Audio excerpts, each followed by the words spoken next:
नमस्कार। School study point में मैं रविंद्र वर्मा आप सबका हार्दिक स्वागत करता हूं। आज हम करेंगे वाक्य का दूसरा भाग। पहले भाग में आपने वाक्य का पहला हिस्सा पढ़ने का समझने का काम किया था। आज हम इस दूसरे हिस्से में वाक्य का शेष बचा हुआ भाग करने का प्रयास करेंगे। शुरू करते हैं वाक्य का दूसरा भाग। हम रचना की दृष्टि से वाक्य के प्रकार कर चुके हैं। आज हम करेंगे अर्थ की दृष्टि से रचना के वाक्य के कितने प्रकार होते हैं।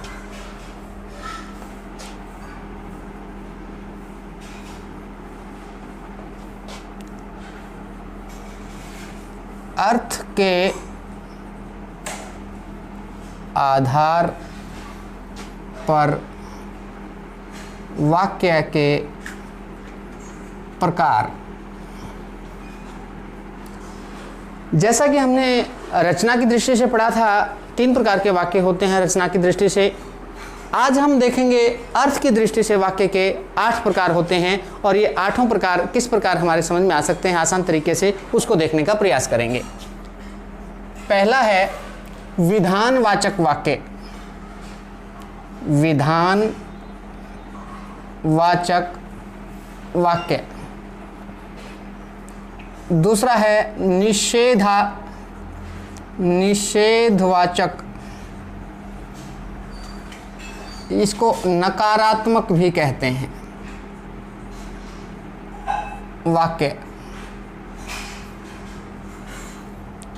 तीसरा है आज्ञावाचक वाक्य। चौथा है इच्छावाचक वाक्य। पांचवा है संकेतवाचक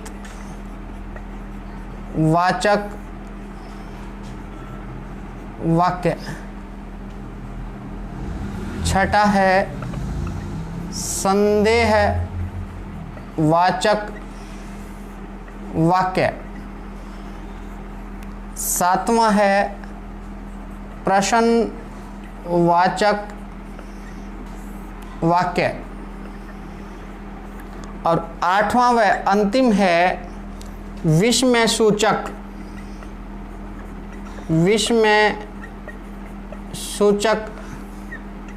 वाक्य।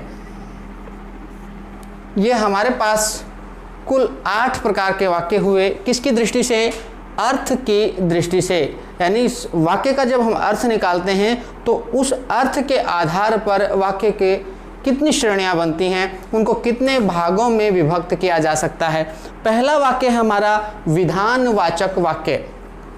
विधानवाचक वाक्य की पहचान क्या होती है?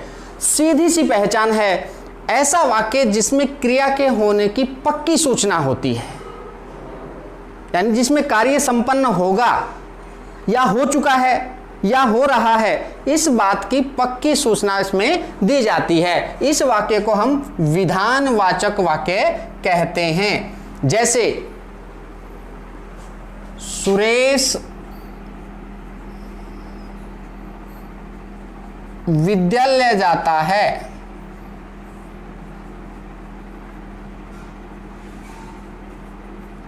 इसमें जो जाने की क्रिया है वो पक्की है, आपकी भाषा में कहें तो कन्फर्म है।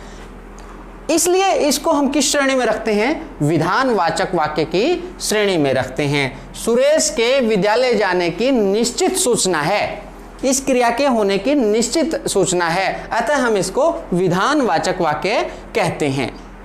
दूसरा हमारा निषेधवाचक वाक्य। निषेधवाचक वाक्य क्या होता है? जिसमें नकारात्मकता, नहीं, इनकार आदि का बोध होता है।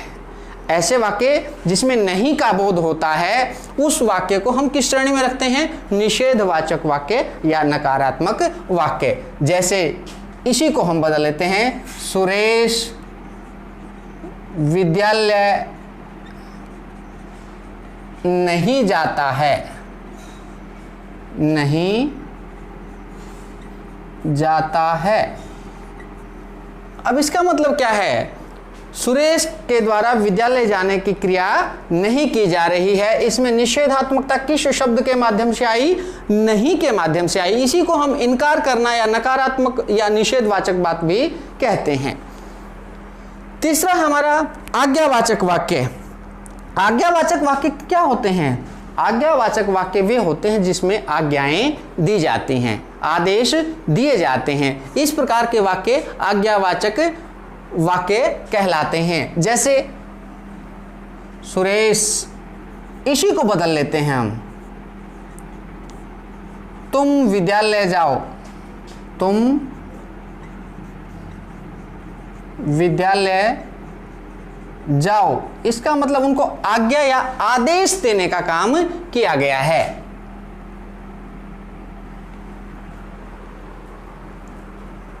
चौथा है हमारा इच्छावाचक वाक्य। इच्छावाचक वाक्य क्या होते हैं? ऐसे वाक्य जिनमें इच्छाएं, आशीर्वाद, शुभकामनाएं, मनोकामनाएं आदि चीजें प्रकट की जाती हैं। ऐसे वाक्यों को हम इच्छावाचक वाक्य कहते हैं। जैसे सुरेश, तुम विद्यालय जाओ, यहां हमने उनको आज्ञा दी और हम कहें कि सुरेश तुम्हें विद्यालय जाना चाहिए, ये हमारी इच्छा है। इसको हम कहेंगे इच्छावाचक वाक्य। भगवान करे सुरेश की आयु लंबी हो, ये क्या है? आशीर्वाद है। इस प्रकार के जो वाक्य हैं वो इसकी श्रेणी में आते हैं। उदाहरण हम यहां लिख सकते हैं, सुरेश तुम्हें विद्यालय जाना चाहिए, ये इच्छा है। तो इस प्रकार हम इसमें आशीर्वाद भी दे सकते हैं, शुभकामना भी दे सकते हैं, मनोकामना भी प्रकट कर सकते हैं और इच्छा को भी प्रकट कर सकते हैं। ये हमारा हुआ इच्छावाचक वाक्य। अगला जो है वो हमारा संकेतवाचक वाक्य।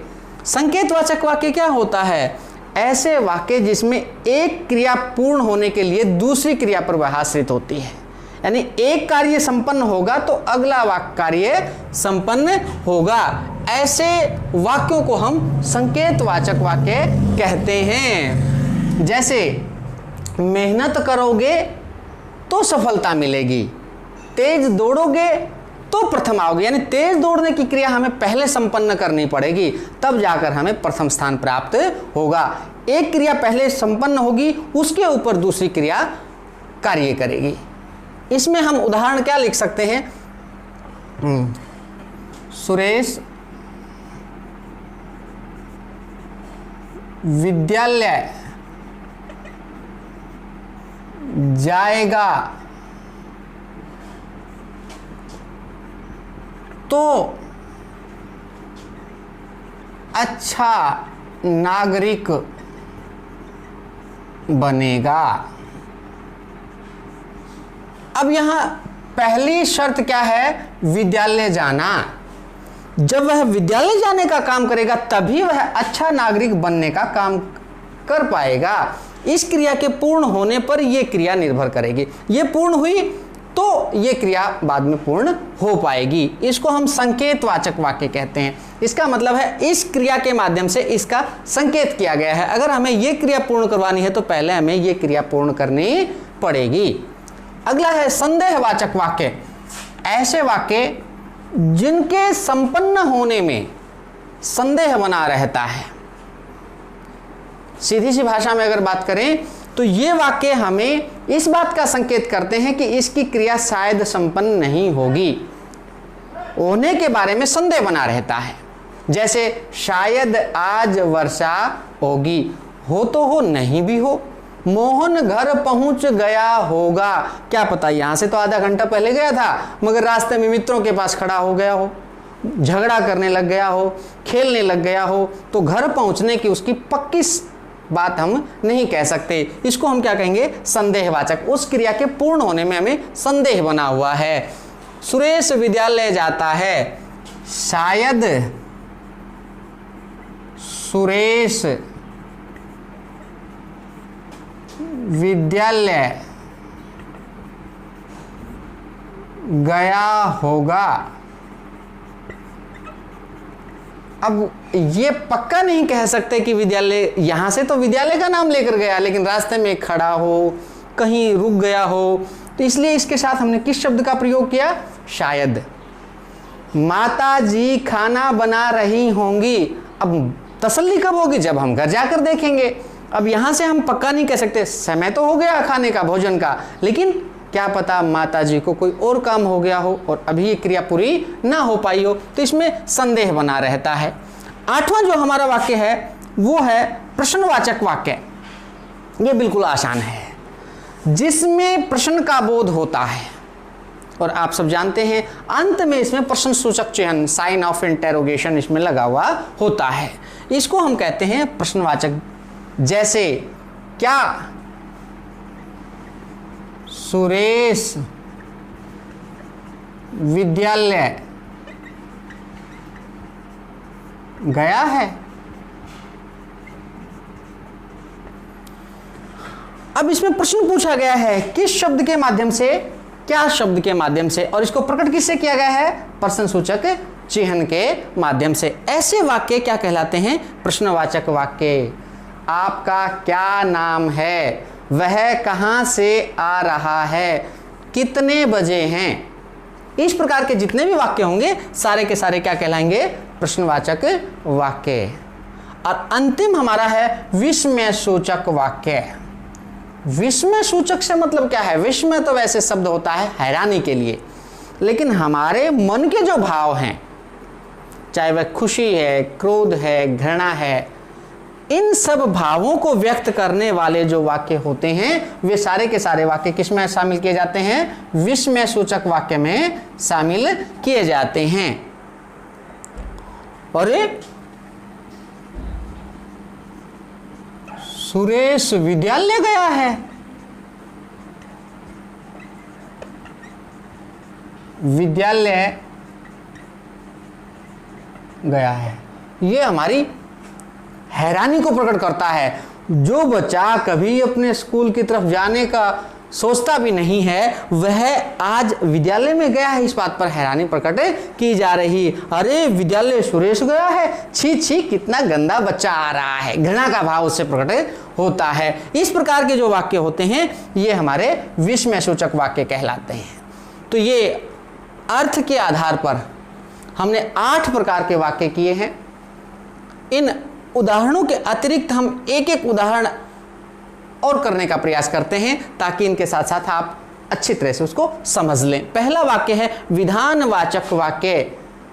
क्रिया की पक्की सूचना हमें मिलेगी। जैसे मैं खाना खाता हूं, इसका मतलब क्या है? वास्तव में मेरे हाथ में रोटी है और मेरे पेट में भोजन जा रहा है, क्रिया पूर्ण हो रही है, पक्की बात है, इसलिए इसको विधानवाचक कहेंगे। दूसरा है निषेधवाचक, जिसमें नहीं की बात आती है। आज मैं खाना नहीं खाऊंगा, इसका मतलब मैंने इनकार कर दिया है, निषेधवाचक या नकारात्मक वाक्य के रूप में। अगला है आज्ञावाचक, आदेश दिया जाता है, जाओ पानी का घड़ा लेकर आओ, इसका मतलब इसमें आज्ञा या आदेश दिया गया है, या आज्ञा देंगे या आदेश देने का काम करेंगे। इच्छावाचक, इसमें हमारे मन के आशीर्वाद, मन की इच्छाएं, मनोकामनाएं जिनको हम कहते हैं, इन सब को प्रकट किया जाता है। जैसे भगवान करे आप दीर्घायु हों, हम आशीर्वाद, सदा खुश रहो, ये हम आशीर्वाद दे रहे हैं। इस प्रकार के वाक्य किस में आएंगे? इच्छावाचक वाक्य में आएंगे।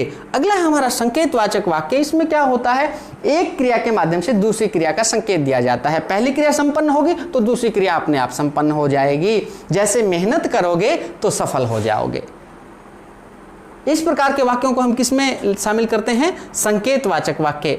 और छठा हमारा है संदेहवाचक वाक्य। ऐसे वाक्य जिसकी क्रिया के संपन्न होने में शक लगा रहता है, संदेह बना रहता है, पक्की सूचना नहीं होती है, उनको हम संदेहवाचक वाक्य कहते हैं। शायद आज विद्यालय की छुट्टी हो जाएगी। अब शायद का मतलब पक्का नहीं कह सकते हम। मोहन घर पहुंच गया होगा। अब मोहन घर पहुंच गया होगा, क्या पता वो रास्ते में भी खड़ा हो, कुछ नहीं कह सकते। खेत में फसल कट चुकी होगी। अब कट चुकी होगी कि सूचना पक्की कब मिलेगी, जब हम उसको देखेंगे। अब हम केवल उसका क्या कर रहे हैं, संकेत या संदेह प्रकट कर रहे हैं, पक्की सूचना उसकी नहीं है। सातवां और प्रश्नवाचक वाक्य हमारा, सातवें प्रश्नवाचक वाक्य में क्या होता है, सीधा सा है, केवल प्रश्न का बोध करवाया जाएगा, प्रश्न पूछा जाएगा और अंत में उसके प्रश्नसूचक चिन्ह मिलेगा। क्या मैं अंदर आ सकता हूं? आप अभी तक क्यों नहीं पहुंच पाए हैं? मेरा नाम क्या है? आप क्या पढ़ना चाहते हैं? ये सभी प्रश्न का बोध करवा रहे हैं, इसलिए हम इनको प्रश्नवाचक वाक्य कहेंगे। अंतिम है हमारा विस्मय सूचक, इसको विस्मयादि बोधक भी कहते हैं। इसमें क्या होता है, हमारे मन के जितने भाव होते हैं वो सारे के सारे इस वाक्य के माध्यम से प्रकट होते हैं, चाहे वह खुशी का भाव है, चाहे वह दुख का भाव है, क्रोध का भाव है, घृणा का भाव है, इन सब को कहेंगे हम विस्मय सूचक। वाह कितना सुंदर फूल है, अरे तुम प्रथम आ गए। देखो, एक खुशी का भाव प्रकट कर रहा है, एक हैरानी का भाव प्रकट कर रहा है। ये सारे वाक्य क्या कहलाते हैं, विस्मय सूचक वाक्य कहलाते हैं। इनको करने के पश्चात इसके साथ में एक छोटी सी चीज और आपको जोड़ कर देना चाहता हूं, क्योंकि पहले पार्ट में हमने वाक्य के कुछ हिस्से को किया था और इस दूसरे भाग में हम वाक्य के दूसरे और शेष बचे हुए हिस्से को कर रहे हैं। उस छोटे से हिस्से को आप अब इसके बाद समझने का अब प्रयास करेंगे।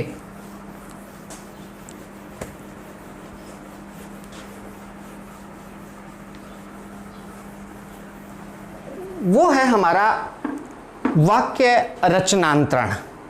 वाक्य की रचना को किस प्रकार हम बदल सकते हैं, वाक्य रचनांतरण।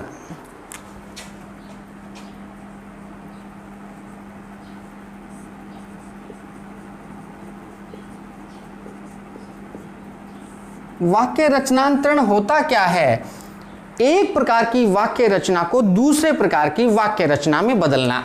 आपके ध्यान होगा यहां हमने पहले रचना के आधार पर और यहां हमने अर्थ के आधार पर वाक्य के भेद किए। ये 8 थे हमारे पास और ये हमारे पास 3 थे।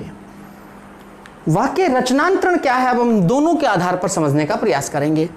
रचना में अंतरित करना, एक रचना को दूसरी रचना में बदल देना, जैसे गेहूं को आटे में बदल देना, है तो वह उसी का हिस्सा लेकिन उसका स्वरूप परिवर्तित हो जाता है।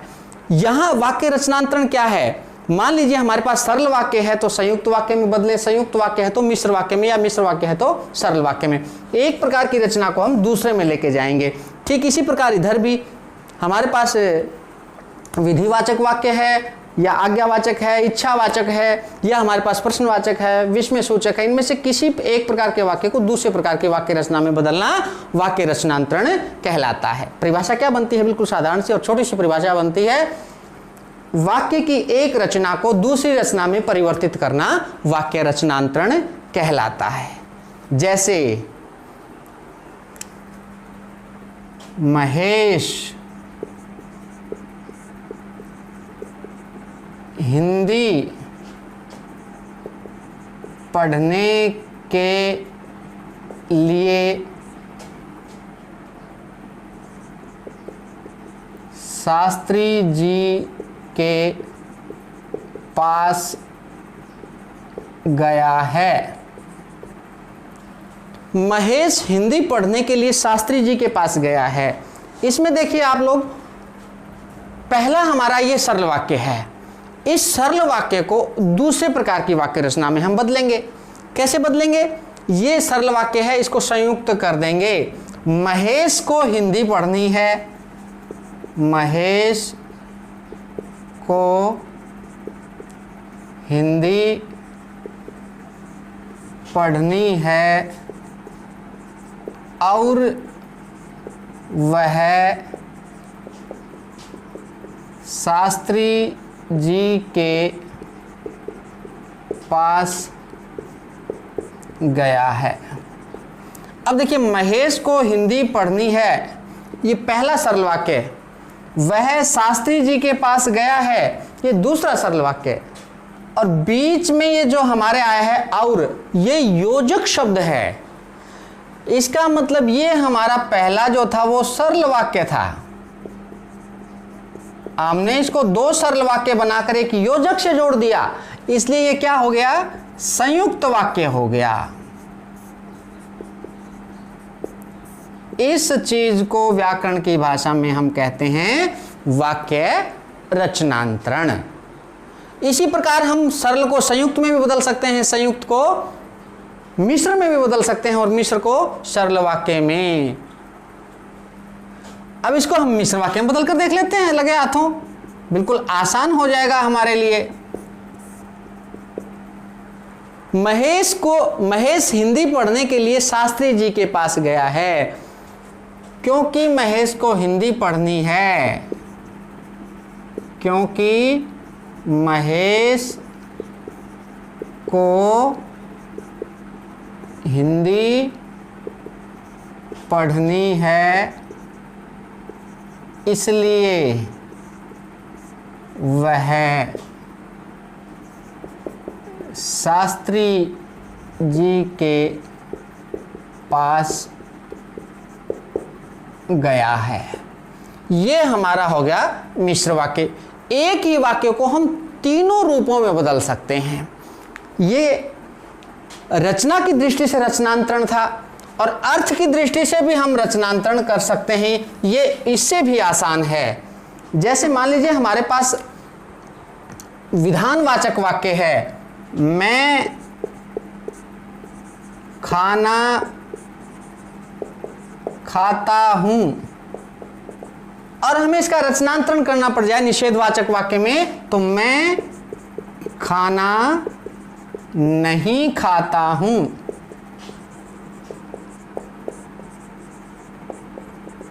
यह हमारा क्या कहलाएगा, अर्थ की दृष्टि से रचनांतरण। हम इसको प्रश्नवाचक में भी बदल सकते हैं, क्या मैं खाना खाता हूं। इस प्रकार जो वाक्य हम बनाएंगे ये अर्थ की दृष्टि से हमारा क्या है, वाक्य रचनांतरण है। तो ये हमारे जो 8 इसमें प्रकार थे, तो किसी भी प्रकार के वाक्य में हम इसको परिवर्तित कर सकते हैं। और इस अध्याय के सबसे अंतिम हिस्से में एक छोटी सी बात विशेष जो आपको बताना चाहता हूं, वो आपको विशेष ध्यान करनी है। वो ये है कि वाक्य के जो हमने अंग किए थे, कई बार उन अंगों के बिना भी हमारा वाक्य बन जाता है, हालांकि वह व्याकरण की दृष्टि से पूर्ण नहीं होता। जैसे मैं उदाहरण देता हूं, कई बार एक शब्द से भी वाक्य बन जाता है। ध्यान करने वाली बात है। जैसे मैं सामने खड़ा हूं और एक व्यक्ति मेरे से पूछता है आपका क्या नाम है, तो ये हमारा पूरा वाक्य है, आपका क्या नाम है, और मैं उसको बताता हूं रविंद्र। इसका मतलब रविंद्र एक शब्द है, मगर यहां यह भी अपने आप में एक वाक्य है। कैसे?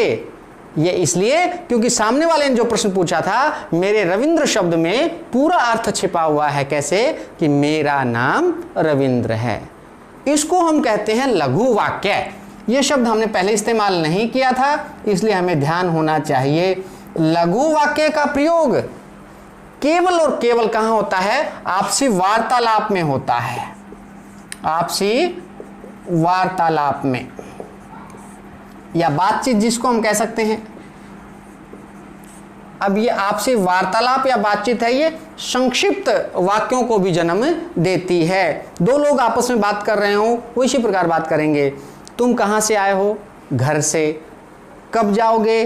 अभी। अभी घर से। ये हमारे क्या कहलाएंगे? लघु वाक्य कहलाएंगे। ये हमारा वाक्य का एक छोटा सा अध्याय आज संपन्न हुआ। दूसरा भाग, पहले भाग को आप लोग पहले देख चुके हैं। अगर आपको ये पसंद आए तो आप इसको लाइक करें, शेयर करें और दूसरे दोस्तों को भी बताने का प्रयास करें। इससे संबंधित कोई समस्या हो तो आप वीडियो के डिस्क्रिप्शन में हमसे पूछ सकते हैं। वीडियो देखने के लिए आप सबका बहुत बहुत धन्यवाद। नमस्कार।